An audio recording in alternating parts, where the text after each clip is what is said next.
ಓಂ ಶಾಂತಿ. ಮುರಳಿಯ ದಿನಾಂಕ 27/6/2022। मीठे बच्चे, इस शरीर रूपी रथ पर विराजमान आत्मा रथी है। रथी समझकर कर्म करो तो देह अभिमान छूट जाएगा। ಈ ದೇಹವೆಂಬ ರಥದಲ್ಲಿ ಆತ್ಮಾರಥಿ ವಿರಾಜಮಾನ ಆಗಿದೆ. ತಮಗೆ ತಾವು ಸಾರಥಿ ಎಂದು ತಿಳಿದು ದೇಹದ ಮೂಲಕ ಕರ್ಮ ಮಾಡಿರಿ. ಆಗ ದೇಹ ಅಭಿಮಾನ ಬಿಟ್ಟು ಹೋಗುವುದು. प्रश्न, बाप के बात करने का ढंग मनुष्यों के ढंग से बिल्कुल ही निराला है, कैसे? ತಂದೆ ಮಾತನಾಡುವಂಥ ರೀತಿ ಮನುಷ್ಯರ ಮಾತನಾಡುವಂಥ ರೀತಿಯಿಂದ ಸಂಪೂರ್ಣ ಭಿನ್ನವಾಗಿದೆ. ಹೇಗೆ? उत्तर, बाप इस रथ पर रथी होकर बात करते और आत्माओं से ही बात करते हैं।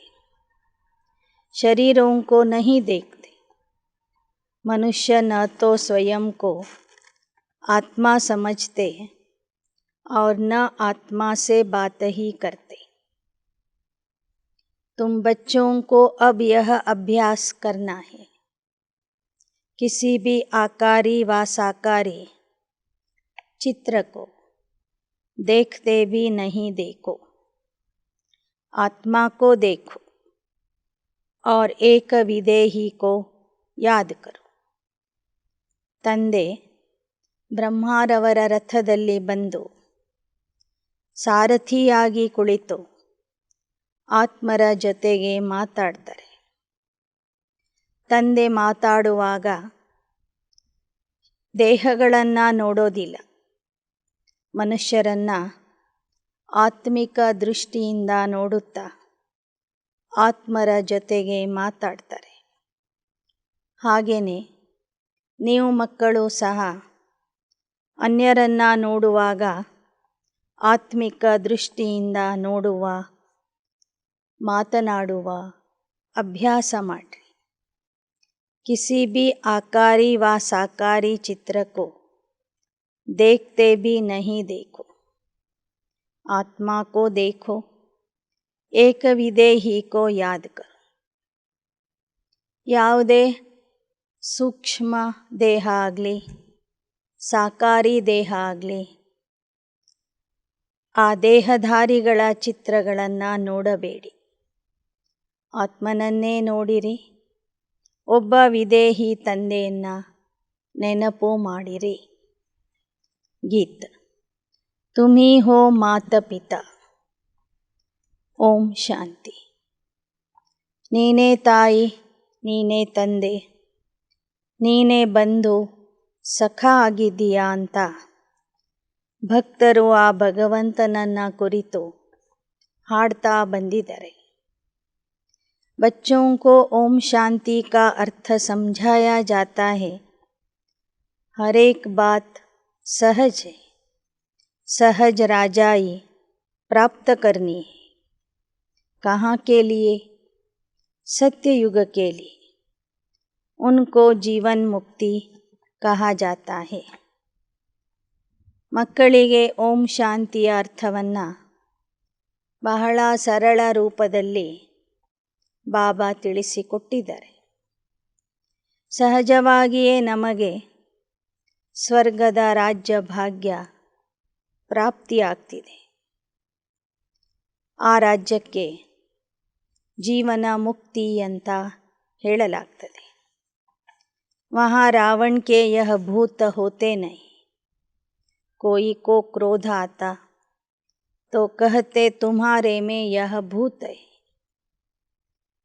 ಅಲ್ಲಿ ರಾವಣನ ಭೂತಗಳು ಇರೋದಿಲ್ಲ.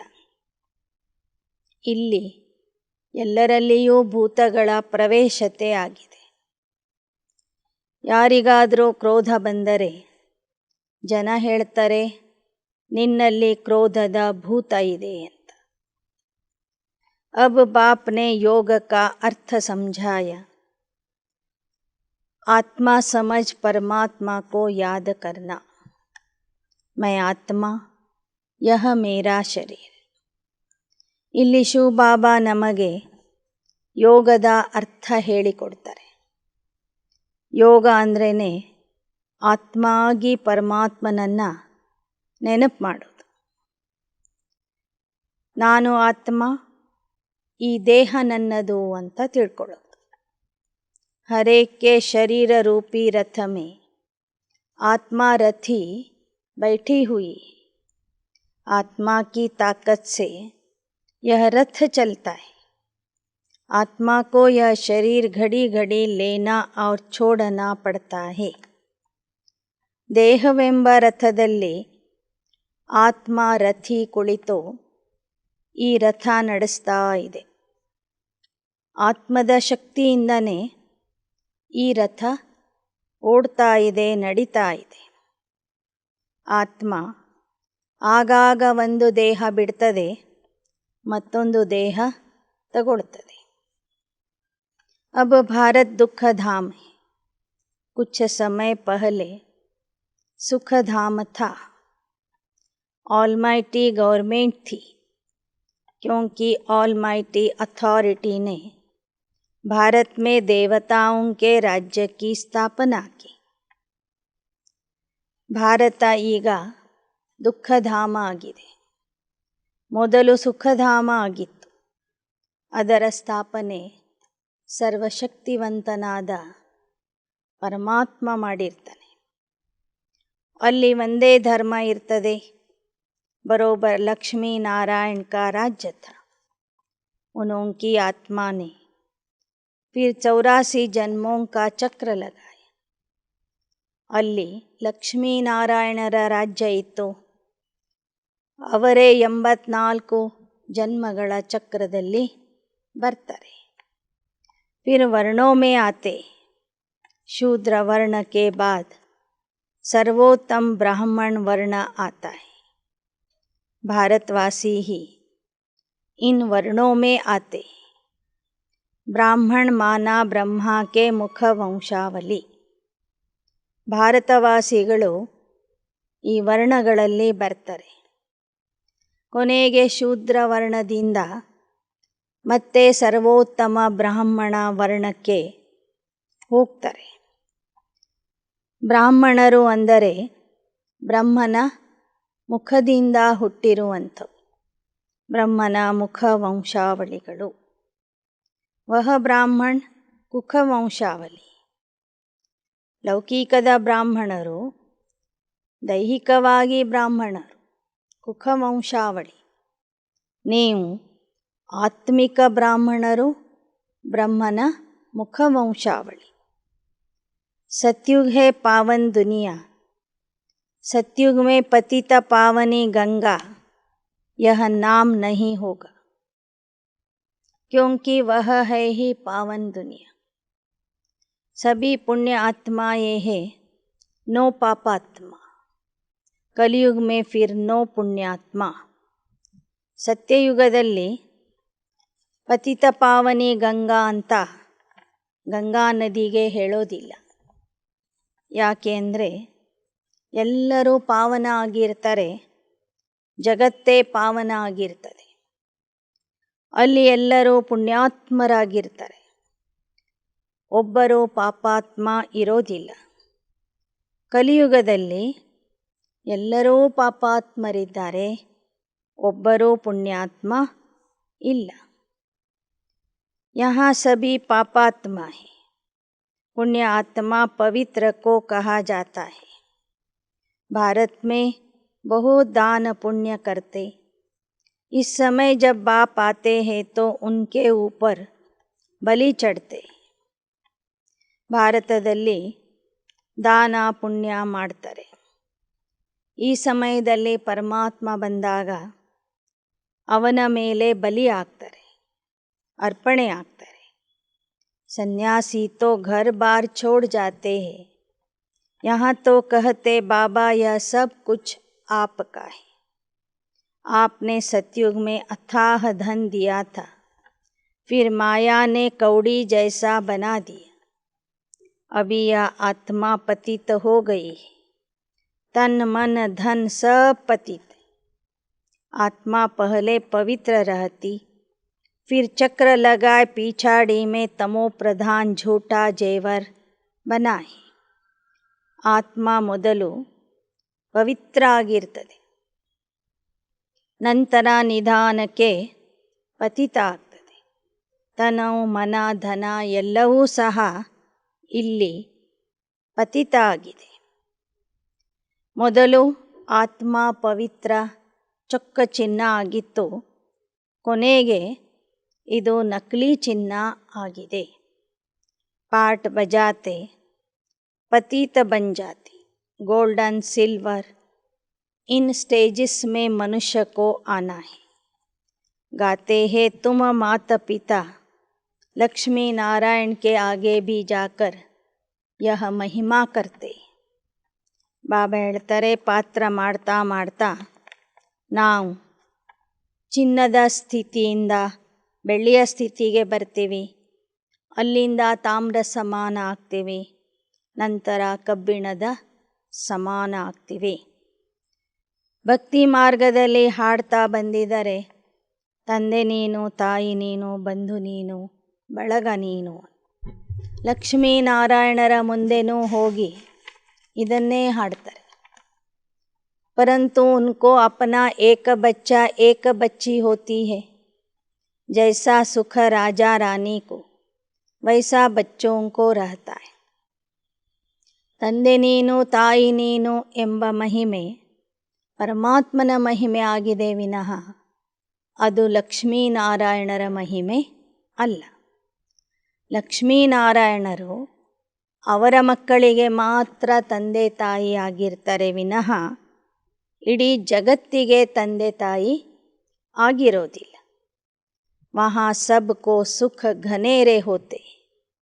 ಅಬ್ 84ವೇं ಅಂತಿಮ ಜನ್ಮ ಮೇ ದುಃಖ ಘನೇರೆ. ಅಲ್ಲಿ ಎಲ್ಲರಿಗೂ ಅಪಾರವಾದ ಸುಖ ಇರ್ತದೆ. ಇಲ್ಲಿ ಇದು ಕೊನೆಯ ಜನ್ಮ ಆಗಿರುವ ಕಾರಣ ಅಪಾರವಾದ ದುಃಖ ಇದೆ. बच्चों को समझाया है, इस रथ में रथी आत्मा बैठा हुआ है. यह रथी पहले 16 कला संपूर्ण था, अब 9 कला. ಬ್ರಹ್ಮ ತಂದೆಯ ದೇಹದಲ್ಲಿನೂ ಸಹ ಅವರ ಆತ್ಮ ಕುಳಿತಿದೆ. ಆ ಸಾರಥಿ ಸತ್ಯಯುಗದಲ್ಲಿ 16 ಕಲಾ ಸಂಪೂರ್ಣ ಆಗಿದ್ದರು, ಕಲಿಯುಗದಲ್ಲಿ 9 ಕಲಾ ಆಗಿದ್ದಾರೆ. इसलिए गाते निर्गुण हारे में कोई गुण नहीं, आपे ही तरस पराई अर्थात रहम करो. ಎಲ್ಲರೂ ಪತಿತ ಆದಾಗ ಹಾಡಲಿಕ್ಕೆ ಶುರು ಮಾಡ್ತಾರೆ, ನಾವು ನಿರ್ಗುಣಿಕರು, ನಮ್ಮಲ್ಲಿ ಯಾವ ಗುಣನೂ ಇಲ್ಲ. ಹೇ ಭಗವಂತ, ನಮ್ಮ ಮೇಲೆ ದಯೆ ತೋರಿಸೋ. पतित है तब तो गंगा में पाप धोने जाते हैं, सतयुग में नहीं जाते. नदी तो वही है ना. बाकी हाँ, ऐसे कहेंगे कि उस समय हर चीज़ सतो प्रधान है. ಕಲಿಯುಗದವರು ಪತಿತ ಆಗಿರುವ ಕಾರಣ ಪಾಪ ತೊಳಿಲಿಕ್ಕೆ ಗಂಗಾ ನದಿಯ ಹತ್ತಿರ ಹೋಗ್ತಾರೆ. ಸತ್ಯಯುಗದಲ್ಲಿ ಯಾರೂ ಸಹ ನದಿಗಳಲ್ಲಿ ಮುಳುಗೋದಿಲ್ಲ.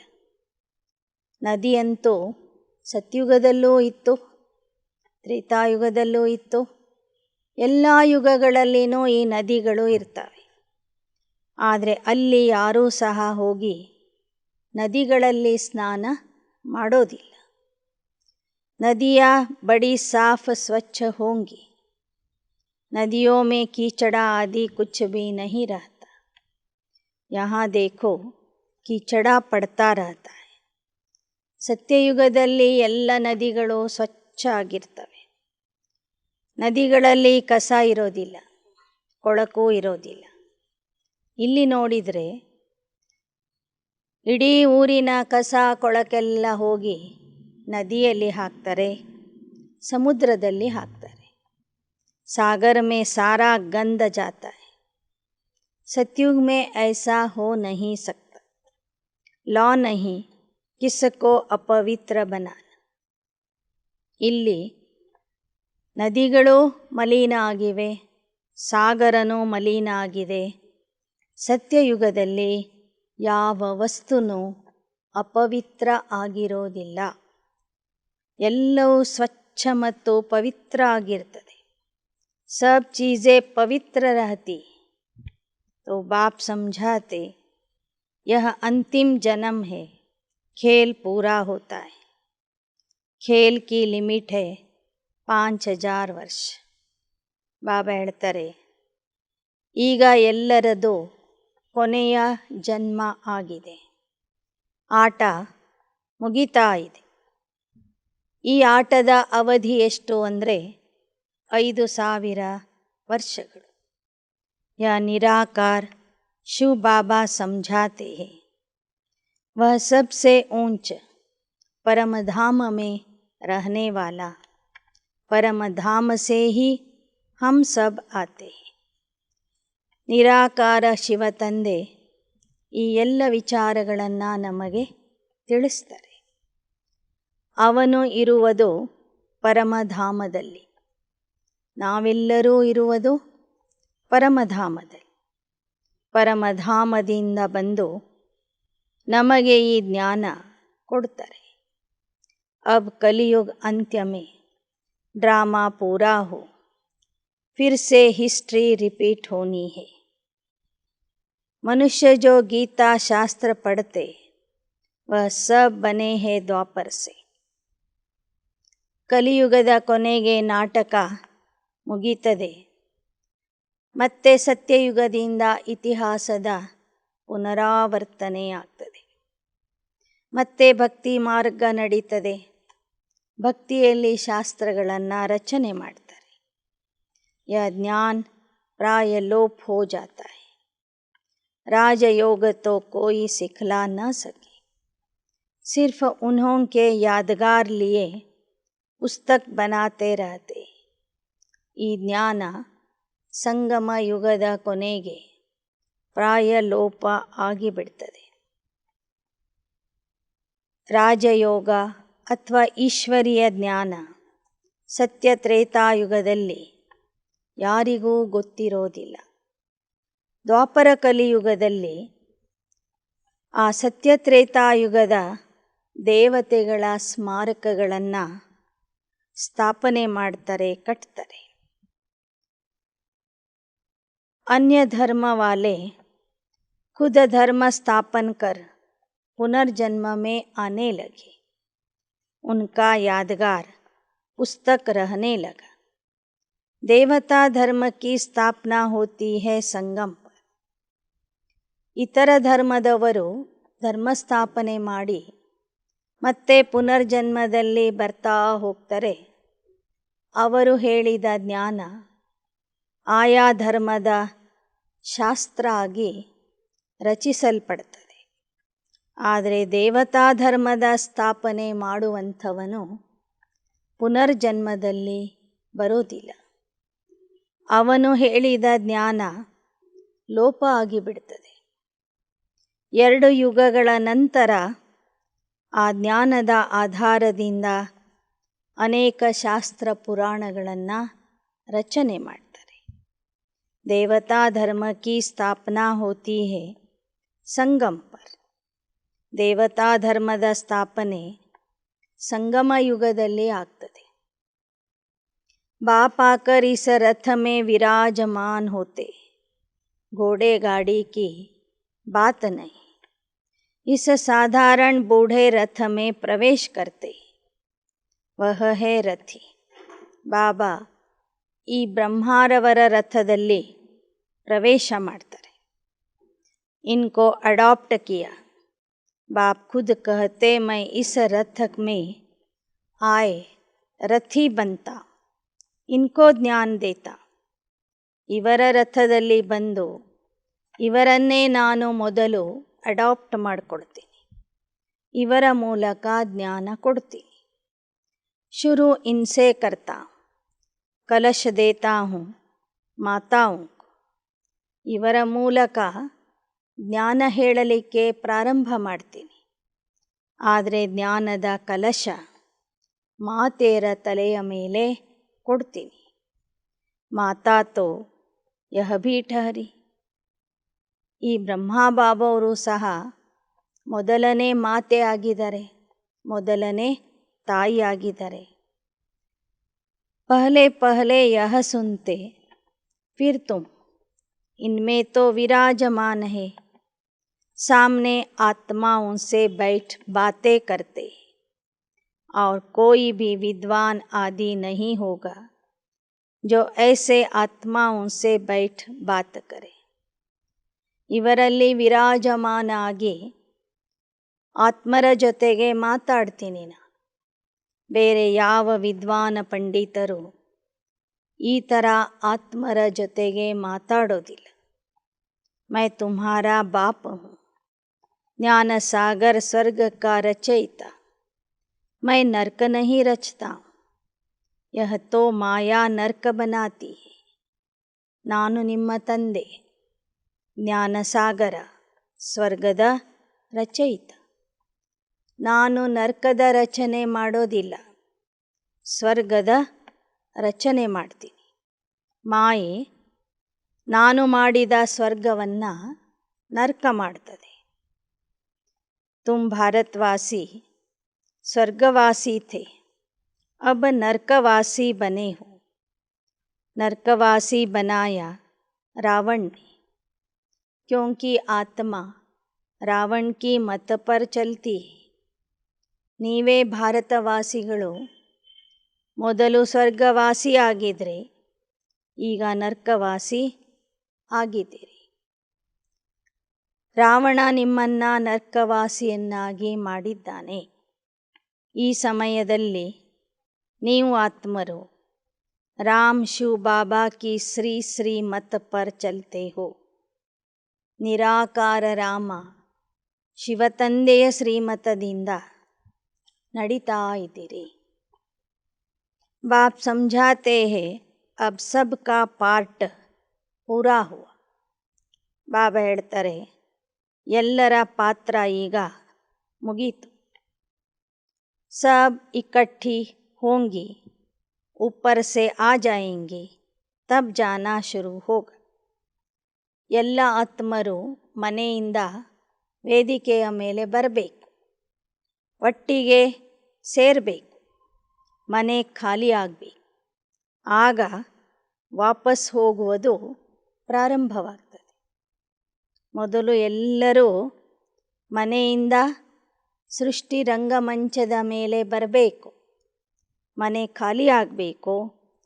ಆಗ ವಿನಾಶ ಶುರು ಆಗ್ತದೆ ಮತ್ತು ಎಲ್ಲ ಆತ್ಮರು ಹೋಗುವುದಕ್ಕೆ ಪ್ರಾರಂಭ ಮಾಡ್ತಾರೆ. ಭಾರತ में अब अनेक धर्म है, सिर्फ एक देवता धर्म नहीं. ಭಾರತದಲ್ಲಿ ಇವತ್ತು ಅನೇಕ ಧರ್ಮಗಳಿವೆ, ಕೇವಲ ದೇವತಾ ಧರ್ಮ ಮಾತ್ರ ಇಲ್ಲ ಅಂತ ಹೇಳ್ತಾರೆ. बाप कहते, जो भी आकारी साकारी व निराकारी चित्र है उन्हें तुम्हें याद नहीं करना है, तुमको तो लक्ष्य दिया जाता है. ಬಾಬಾ ಹೇಳ್ತಾರೆ, ಯಾರು ಆಕಾರಿ ಸಾಕಾರಿ ನಿರಾಕಾರಿ ಇದ್ದಾರೆ ಮತ್ತು ಆ ಚಿತ್ರಗಳಿವೆ, ಆ ಚಿತ್ರಗಳನ್ನು ನೀವು ನೆನಪು ಮಾಡಬಾರದು. ಆಕಾರಿ ದೇವತೆಗಳ ಚಿತ್ರನೇ ಇರಬಹುದು, ಸಾಕಾರಿ ದೇವತೆಗಳ ಚಿತ್ರನೇ ಇರಬಹುದು, ನಿರಾಕಾರ ಪರಮಾತ್ಮನ ಚಿತ್ರನೇ ಇರಬಹುದು. ಆದರೆ ನೀವು ಚಿತ್ರಗಳನ್ನು ನೆನಪು ಮಾಡಬಾರ್ದು, ನೇರವಾಗಿ ಆ ತಂದೆಯನ್ನು ನೆನಪು ಮಾಡಬೇಕು. ಮನುಷ್ಯ ಚಿತ್ರ ದೇಖ ಯಾದ ಕರ್ತೆ. ಬಾಬಾ कहते, ಚಿತ್ರೋं को देखना अब बंद करो. ಮನುಷ್ಯರು ಇಲ್ಲಿ ತನಕನೂ ಚಿತ್ರಗಳನ್ನು ನೋಡಿ ನೆನಪು ಮಾಡ್ತಿದ್ರು, ಮೂರ್ತಿಗಳನ್ನು ನೋಡಿ ನೆನಪು ಮಾಡ್ತಿದ್ರು, ಪೂಜೆ ಮಾಡ್ತಿದ್ರು. ಈಗ ಬಾಬಾ ಹೇಳ್ತಾರೆ, ಚಿತ್ರಗಳನ್ನು ನೋಡಬೇಡಿ, ಚಿತ್ರಗಳನ್ನು ನೋಡುವುದು ನಿಲ್ಲಿಸಿ. ವಹ ಭಕ್ತಿ ಮಾರ್ಗ. ಚಿತ್ರಗಳನ್ನು ನೆನಪು ಮಾಡುವುದು, ಪೂಜೆ ಮಾಡುವುದು ಅಂದರೆ ಭಕ್ತಿ ಮಾರ್ಗ. अब तुमको तो बाप की याद से पापों का बोझा उतारना है. ಈಗ ನೀವು ತಂದೆಯ ನೆನಪಿನಿಂದ ನಿಮ್ಮ ಪಾಪದ ಭಾರವನ್ನು ಇಳಿಸ್ಕೋಬೇಕು. ऐसे नहीं गर्भ जेल में हर जन्म के पाप खत्म हो जाते, कुछ खत्म हो जाते, कुछ रहते. अब मैं पंडा बनकर आया. ನೀವಾತ್ಮರು ಒಂದು ದೇಹ ಬಿಟ್ಟು ಮತ್ತೊಂದು ದೇಹದಲ್ಲಿ ಹುಟ್ಟಿ ಬರುವಾಗ ತಾಯಿಯ ಗರ್ಭದಲ್ಲಿ ಶಿಕ್ಷೆಯನ್ನು ಅನುಭವಿಸ್ತೀರಿ. ಆದರೆ ಕೇವಲ ಆ ಶಿಕ್ಷೆಯಿಂದ ಹಿಂದಿನ ಎಲ್ಲ ಪಾಪಗಳು ನಾಶ ಆಗೋದಿಲ್ಲ. ಸ್ವಲ್ಪ ಪಾಪಗಳು ಹಾಗೇ ಉಳ್ಕೊಂಡು ಬಿಡ್ತವೆ. ಬ್ಯಾಲೆನ್ಸ್ ಉಳಿದು ಕೊನೆಗೇನಾಗಿದೆ, ಈಗ ಪಾಪದ ಭಾರ ಜಾಸ್ತಿ ಆಗಿದೆ. ಅದನ್ನು ನೀವೀಗ ನನ್ನ ನೆನಪಿನಿಂದ ಕಳ್ಕೋಬೇಕು. ನಾನು ನಿಮ್ಮನ್ನು ಪಾವನ ಮಾಡಿ ಮನೆಗೆ ಕರ್ಕೊಂಡು ಹೋಗ್ತೀನಿ. ಮಾರ್ಗದರ್ಶಕ ಆಗಿ ಬಂದಿದ್ದೇನೆ. ಮೇರಾ ಧಂಧಾ ಹೇ ನರ್ಕ ಕೋ ಸ್ವರ್ಗ ಬನಾನಾ. स्वर्ग में एक धर्म एक राज्य है, वहाँ कोई पार्टीशन नहीं था. बाप कहते, मैं विश्व का मालिक नहीं बनाता. ನನ್ನ ಉದ್ಯೋಗ ಆಗಿದೆ ನರ್ಕವನ್ನು ಸ್ವರ್ಗ ಮಾಡುವುದು. ತಂದೆ ಹೇಳ್ತಾರೆ, ನಾನು ವಿಶ್ವದ ಮಾಲೀಕ ಆಗೋದಿಲ್ಲ, ನಿಮಗೆ ವಿಶ್ವದ ಮಾಲೀಕ ಮಾಡ್ತೀನಿ. ಫಿರ್ ರಾವಣ ಆಕರ್ ತುಮ್ಸೆ ರಾಜ್ಯ ಛೀನ್ತೆ. ನಾನು ಕೊಟ್ಟಂತಹ ರಾಜ್ಯ ಅಧಿಕಾರವನ್ನು, ಮಾಲೀಕತ್ವವನ್ನು ರಾವಣ ಏನು ಮಾಡ್ತಾನೆ, ನಿಮ್ಮಿಂದ ಕಸ್ಕೊಳ್ತಾನೆ. ಅಭಿ ಹೇ ಸಬ್ ತಮೋ ಪ್ರಧಾನ್ ಪತ್ಥರ್ ಬುದ್ಧಿ, ಸಂಗಮ ಯುಗ ಮೇ ತುಮ್ ಪಾರಸ ಬುದ್ಧಿ बनते हो. बाप कहते माँ में कम याद करो, ಬುದ್ಧಿಯೋಗ ಉಪ್ಪರ್ ಮೇ ಲಟ್ಕಾವು. ಈಗ ಸಂಗಮ ಯುಗದಲ್ಲಿ ನೀವು ಪಾರಸ ಬುದ್ಧಿ ಆಗ್ತಾ ಇದ್ದೀರಿ.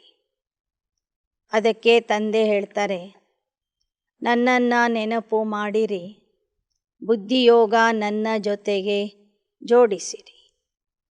ಜಹಾ ಜಾನಾ ಹೇ ಉನ್ಕೋ ಹಿ ಯಾದ ಕರ್ನಾ ಹೇ, ಏಕ್ ಬಾಪ್ ದೂಸರಾ ನ ಕೋಯಿ. ಎಲ್ಲಿಗೆ ಹೋಗಬೇಕಾಗಿದೆಯೋ ಆ ಸ್ಥಳವನ್ನು ಮತ್ತು ಕರ್ಕೊಂಡು ಹೋಗುವಂತಹ ತಂದೆಯನ್ನು ನೆನಪು ಮಾಡಬೇಕು. ವಹಿ ಸಚ್ಚಾ ಪಾತಶಾಹ ಹೇ, ಸಚ್ ಸುನಾನೆ ವಾಲ, ತೋ ಕೋಯಿ ಭಿ ಚಿತ್ರ ಕಾ ಸ್ಮರಣ ನಹಿ ಕರ್ನಾ. ಯಹ ಜೋ ಶಿವ ಕಾ ಚಿತ್ರ ಹೇ ಉನ್ಕಾ ಭಿ ಧ್ಯಾನ್ ನಹಿ ಕರ್ನಾ, ಕ್ಯೋಂಕಿ ಶಿವ ತೋ ಐಸಾ ಹೇ ನಹಿ. ಬಾಬಾ ಹೇಳ್ತಾರೆ, ಯಾವುದೇ ಚಿತ್ರವನ್ನು ನೀವು ನೋಡಬಾರದು. ಶಿವಬಾಬನ ಚಿತ್ರನೇ ಮುಂದೆ ಇಟ್ಕೊಂಡು ಯೋಗ ಮಾಡಬೇಕಂತಲ್ಲ. ಅಂತರ ಮನಸ್ಸಿನಿಂದ ಆ ಶಿವನನ್ನು ನೆನಪು ಮಾಡಬೇಕು. बाप कहते, मैं थोड़ी जगह लेकर इस आत्मा के बाजू में बैठता. ಭಕ್ತಿ ಮಾರ್ಗದಲ್ಲಿ ಶಿವನ ಚಿತ್ರ ಶಿವಲಿಂಗದ ರೂಪದಲ್ಲಿ ಮಾಡಿದ್ದಾರೆ.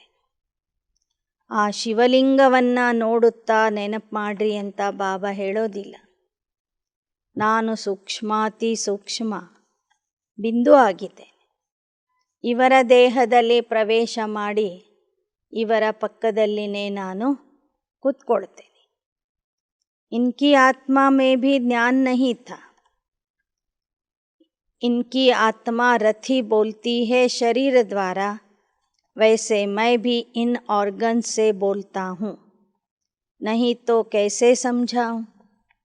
ಹೇಗೆ ಬ್ರಹ್ಮಾರವರ ಆತ್ಮ ಅವರ ದೇಹದ ಮೂಲಕ ಮಾತಾಡ್ತದೆ, ಹಾಗೆ ನಾನೂ ಸಹ ಅವರ ದೇಹದಲ್ಲಿ ಬಂದು ಅವರ ಬಾಯಿಂದ ಮಾತಾಡ್ತೀನಿ. ಬ್ರಾಹ್ಮಣ ರಚನೆ ಕೆ ಲಿಯೆ ಬ್ರಹ್ಮ ಜರೂರ್ ಚಾಹಿಯೇ. ನಾನು ಮಾತಾಡಲಿಲ್ಲ ಅಂದರೆ ಜ್ಞಾನ ಯಾವ ಥರ ಹೇಳಬೇಕು, ಹೇಗೆ ಹೇಳಬೇಕು? ವಾಣಿಯ ಮೂಲಕನೇ ನಾನು ಶಿಕ್ಷಣ ಕೊಡ್ತೀನಿ, ಮಾತಾಡ್ತೀನಿ. ಬ್ರಾಹ್ಮಣರನ್ನು ರಚಿಸಲಿಕ್ಕೆ ಅವಶ್ಯವಾಗಿ ಈ ಬ್ರಹ್ಮ ಬಾಬಾನು ಬೇಕು. जो ब्रह्मा ही फिर नारायण बनेगा. अभी तुम ब्रह्मा की औलाद हो, फिर नारायण के घराने में आएंगे. ಸಂಗಮ ಯುಗದಲ್ಲಿ ನೀವು ಬ್ರಹ್ಮನ ಮಕ್ಕಳಾಗಿದ್ದೀರಿ, ಮುಂದೆ ನಾರಾಯಣನ ಮನೆತನದಲ್ಲಿ ಬರ್ತೀರಿ. ಅಭಿ ಬಿಲ್ಕುಲ್ ಕಂಗಾಲ್ ಬನ್ ಪಡೆ, ಲಡ್ತೆ झगड़ते रहते. बंदर से भी बदतर है. बंदर में 5 विकार बड़े कड़े होते. ಈಗ ಎಲ್ಲ ಮನುಷ್ಯರು ಕಂಗಾಲಾಗ್ಬಿಟ್ಟಿದ್ದಾರೆ, ಜಗಳ ಮಾಡ್ತಿದ್ದಾರೆ, ಹೊಡೆದಾಡ್ತಿದ್ದಾರೆ, ಮಂಗಗಳಕ್ಕಿಂತನೂ ಕಡೆಯಾಗಿದ್ದಾರೆ. बंदर में 5 विकार कड़े होते. काम क्रोध सब विकार बंदर में ऐसे होते हैं जो बात मत पूछो. ಮಂಗನಲ್ಲಿ 5 ವಿಕಾರಗಳು ಜಾಸ್ತಿ ಇರ್ತವೆ. ಕಾಮ, ಕ್ರೋಧ, ಮೋಹ ಎಲ್ಲ ವಿಕಾರಗಳು ಹೆಚ್ಚಿನ ಪ್ರಮಾಣದಲ್ಲಿ ಇರ್ತವೆ. बच्चा मरेगा तो उनकी हड्डियों को भी छोड़ेगा नहीं. मनुष्य भी आजकल ऐसे, बच्चा मरा 6-8 मास रोते रहेंगे. सतयुग में तो अकाले मृत्यु होती नहीं, न कोई रोते पीटते, वहाँ कोई शैतान होता नहीं. ಮಂಗನ ಮರಿ ಸತ್ತೋದಾಗ ಆ ತಾಯಿ ಮಂಗ ಆ ಸತ್ತಿದ ಮರಿಯನ್ನೇ ಹೊಟ್ಟೆಗೆ ಕಟ್ಕೊಂಡು ಓಡಾಡ್ತದೆ. ಆ ಮರಿಯ ಎಲುಬುಗಳನ್ನು ಸಹ ಬಿಡೋದಿಲ್ಲ ಅದು. ಅಷ್ಟೊಂದು ಆ ಮರಿಯ ಮೇಲೆ ತಾಯಿ ಮಂಗನಿಗೆ ಮೋಹ ಇರ್ತದೆ. ಹಾಗೆ ಇವತ್ತು ಮನುಷ್ಯರಲ್ಲಿಯೂ ಸಹ ಅಷ್ಟೇ ಮೋಹ ಇದೆ. ಮಗು ಸತ್ತೋದ್ರೆ 6-8 ತಿಂಗಳಗಳವರೆಗೆ, ಎಷ್ಟೋ ವರ್ಷಗಳವರೆಗೆ ತಾಯಿಂದಿರು ಅಳ್ತಾ ಇರ್ತಾರೆ. ಸತ್ಯಯುಗದಲ್ಲಿ ಅಕಾಲಿಕ ಮರಣ ಬರೋದಿಲ್ಲ, ಯಾರೂ ಅಳೋದಿಲ್ಲ, ಅಲ್ಲಿ ಯಾವ ಭೂತಗಳು ಇರೋದಿಲ್ಲ. बच्चों से बाप बात करते, घर बार भी संभालो, उसमें रहते हुए ऐसी कमाल कर दिखाओ जो सन्यासी भी कर न सके. ಬಾಬಾ ಹೇಳ್ತಾರೆ, ಮನೆಯಲ್ಲೇ ಇದ್ಕೊಂಡು ಮಕ್ಕಳ ಸಂಭಾಲನೆ ಮಾಡ್ತಾ ಪವಿತ್ರ ಜೀವನ ನಡೆಸ್ರಿ. ಸನ್ಯಾಸಿಗಳಿಗೂ ಮಾಡಲಿಕ್ಕೆ ಆಗದೇ ಇರುವಂಥ ಸಾಧನೆ ನೀವು ಮನೆಯಲ್ಲಿ ಇದ್ದು ಸಂಸಾರದಲ್ಲಿ ಇದ್ದು ಮಾಡಿ ತೋರಿಸ್ರಿ. ಯ ಸತೋ ಪ್ರಧಾನ್ ಸನ್ಯಾಸ್ ಪರಮಾತ್ಮ ಹಿ ಸಿಖಲಾತೆ. कहते यह पुरानी दुनिया खत्म होनी, इसलिए इससे ममत्व मिटाओ. ಈ ಸತೋಪ್ರಧಾನ ಸನ್ಯಾಸ ಪರಮಾತ್ಮನೇ ಕಲಿಸ್ತಾನೆ. ಹೇಳ್ತಾನೆ, ಹಳೆ ಪ್ರಪಂಚ ಹೋಗಲಿದೆ, ಈ ಪ್ರಪಂಚದ ಮೇಲೆ ಇರುವ ಮಮತ್ವ ತೆಗೆದುಹಾಕ್ರಿ. सबको वापस जाना है, देह सहित जो भी पुरानी चीज़ें हैं उनको भूल जाओ. 5 विकार मुझे दे दो. अगर अपवित्र बनेंगे तो पवित्र दुनिया में आ नहीं सकेंगे. बाप से प्रतिज्ञा करो, इस अंतिम जन्म के लिए हम पवित्र रहेंगे, फिर यह पवित्रता कायम हो जाएगी। 63 जन्म तो विष में गोते खाए एकदम गंदे बन पड़े. 63 ಜನ್ಮಗಳಿಂದ ಅಪವಿತ್ರತೆಯ ವಿಷದಲ್ಲಿನೇ ಮುಳುಗಿ ಸಂಪೂರ್ಣ ಮಲಿನ ಆಗಿಬಿಟ್ಟಿದ್ದೀರಿ, ಕೊಳಕಾಗಿದ್ದೀರಿ.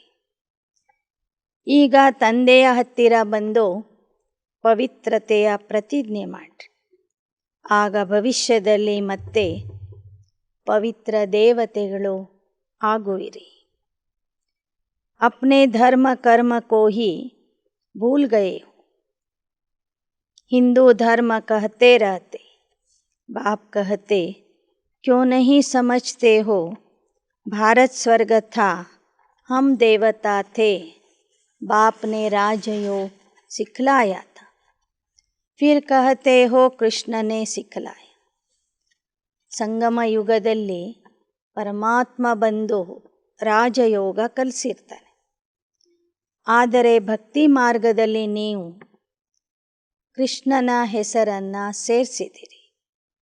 ಕ್ಯಾ ಕೃಷ್ಣ ಸಭಿ ಕಾ ಬಾಪ್ ಸ್ವರ್ಗ ಕಾ ರಚಯಿತಾ ಹೇ?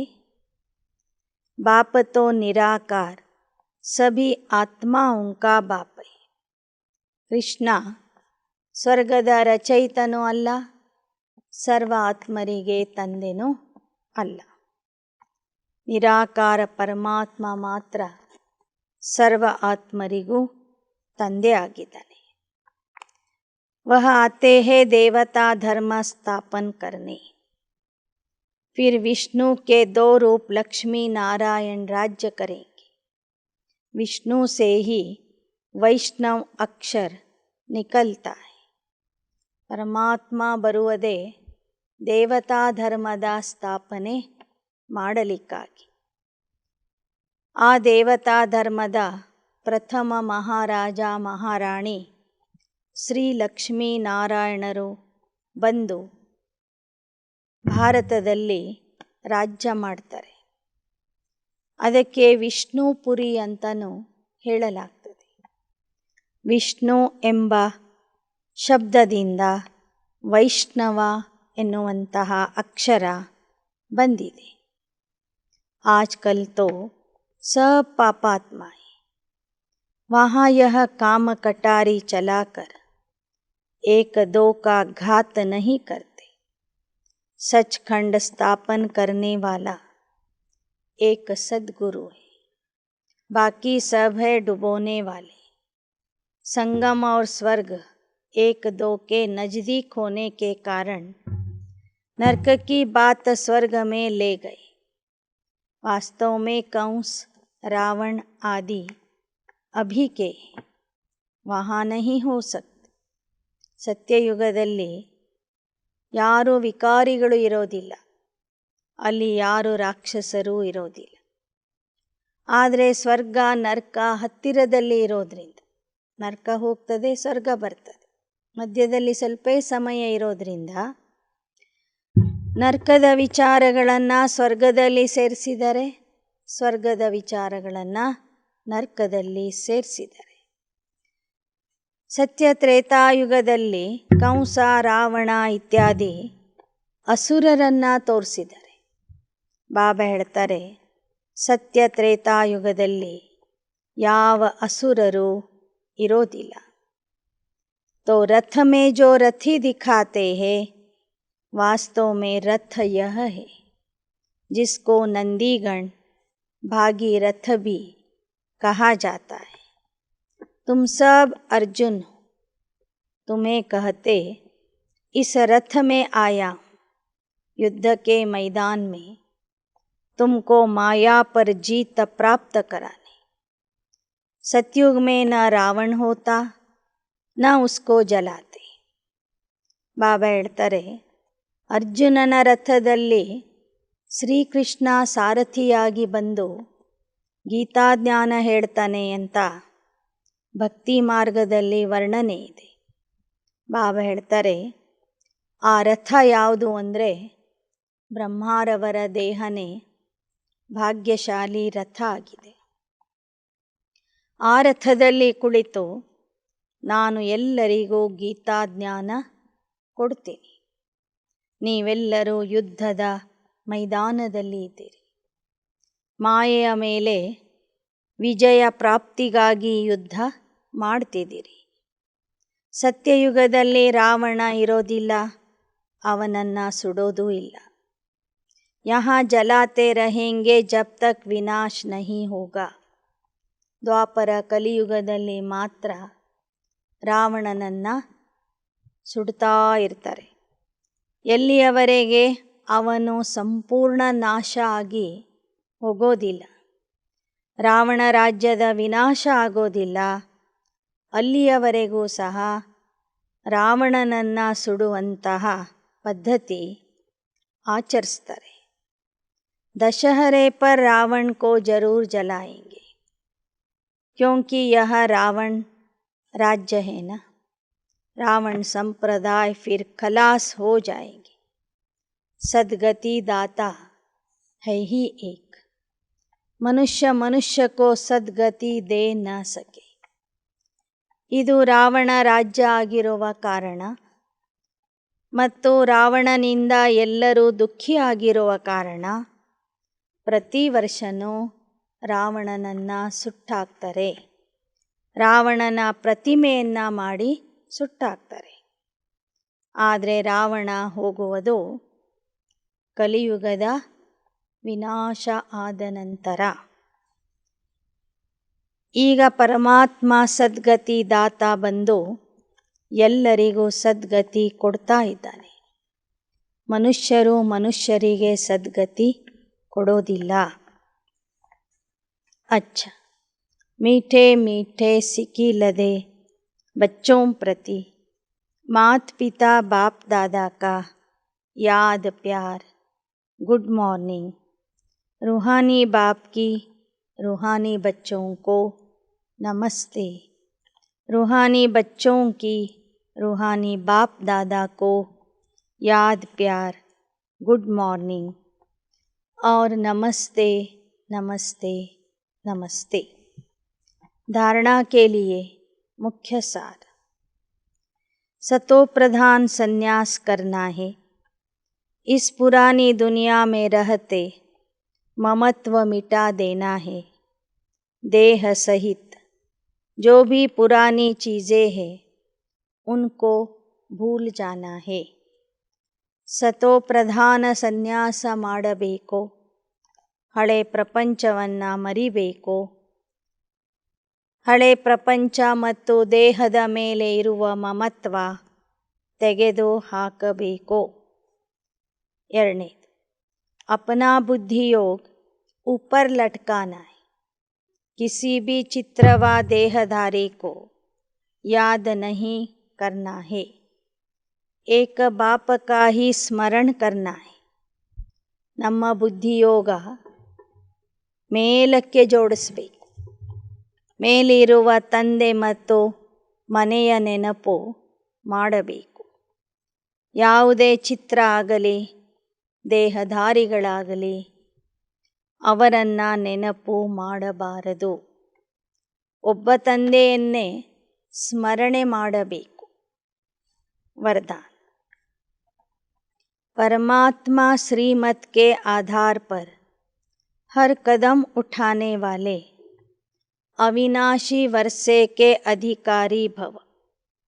संगम पर आप श्रेष्ठ भाग्यवान आत्माओं को जो परमात्मा श्रीमत मिल रही है, यह श्रीमत ही श्रेष्ठ पालना है. बिना श्रीमत अर्थात परमात्मा पालना के एक कदम भी उठा नहीं सकते. ऐसी पालना सतयुग में भी नहीं मिलेगी. अभी प्रत्यक्ष अनुभव से कहते हो कि हमारा पालनहार स्वयं भगवान है. यह नशा सदा इमर्ज रहे तो बेहद के खजानों से भरपूर स्वयं को अविनाशी वर्षे के अधिकारी अनुभव करेंगे. ಪರಮಾತ್ಮನ ಶ್ರೀಮತದ ಆಧಾರದಿಂದ ಹೆಜ್ಜೆಗಳನ್ನು ಇಡುವಂತಹ ಅವಿನಾಶಿ ಆಸ್ತಿಗೆ ಅಧಿಕಾರಿ ಆಗಿರಿ. ಸಂಗಮ ಯುಗದಲ್ಲಿ ತಾವು ಶ್ರೇಷ್ಠ ಭಾಗ್ಯಶಾಲಿ ಮಕ್ಕಳಿಗೆ ಪರಮಾತ್ಮ ತಂದೆಯಿಂದ ಶ್ರೀಮತದ ಪಾಲನೆ ಸಿಗ್ತಾ ಇದೆ. ಶ್ರೀಮತದ ಪಾಲನೆಯ ಆಧಾರದಿಂದ ನೀವು ಹೆಜ್ಜೆಗಳನ್ನು ಇಡ್ತೀರಿ, ನಡೀತೀರಿ. ಇಂತಹ ಪಾಲನೆ ಸತ್ಯಯುಗದಲ್ಲೂ ಸಿಗೋದಿಲ್ಲ. ಈಗ ಪ್ರತ್ಯಕ್ಷ ಅನುಭವ ಮಾಡ್ತಿದ್ದೀರಿ. ನಮ್ಮ ಪಾಲನಕರ್ತ ಸ್ವಯಂ ಪರಮಾತ್ಮ ಆಗಿದ್ದಾನೆ ಎಂಬ ನಶೆ ಈಗ ನಿಮ್ಮಲ್ಲಿ ಇಮರ್ಜ್ ಆಗಬೇಕು. ಬೇಹದ್ದಿನ ಖಜಾನೆಗಳಿಂದ ನೀವು ಭರ್ಪೂರ ಆಗಿ ಅವಿನಾಶಿ ಆಸ್ತಿಗೆ ಅಧಿಕಾರಿ ಆಗಬೇಕು. ಸ್ಲೋಗನ್. सपूत बच्चा वह है जो संपूर्ण पवित्र और योगी बन स्नेह का रिटर्न देता है. ಸುಪುತ್ರ ಮಕ್ಕಳು ಯಾರೆಂದರೆ ಯಾರು ಸಂಪೂರ್ಣ ಪವಿತ್ರ ಮತ್ತು ಯೋಗಿ ಆಗುವುದರ ಮೂಲಕ ಪರಮಾತ್ಮನ ಸ್ನೇಹಕ್ಕೆ ಪ್ರತಿಫಲ ಕೊಡ್ತಾರೆ. ಪರಮಾತ್ಮನ ಪಾಲನೆಗೆ ಪ್ರತಿಫಲದ ರೂಪದಲ್ಲಿ ಸಂಪೂರ್ಣ ಪವಿತ್ರ ಮತ್ತು ಯೋಗಿಯಾಗಿ ತೋರಿಸ್ತಾರೆ. ಅವರೇ ನಿಜವಾದ ಸುಪುತ್ರರು. ಅಚ್ಚಾ. ಓಂ ಶಾಂತಿ, ಓಂ ಶಾಂತಿ, ಓಂ ಶಾಂತಿ.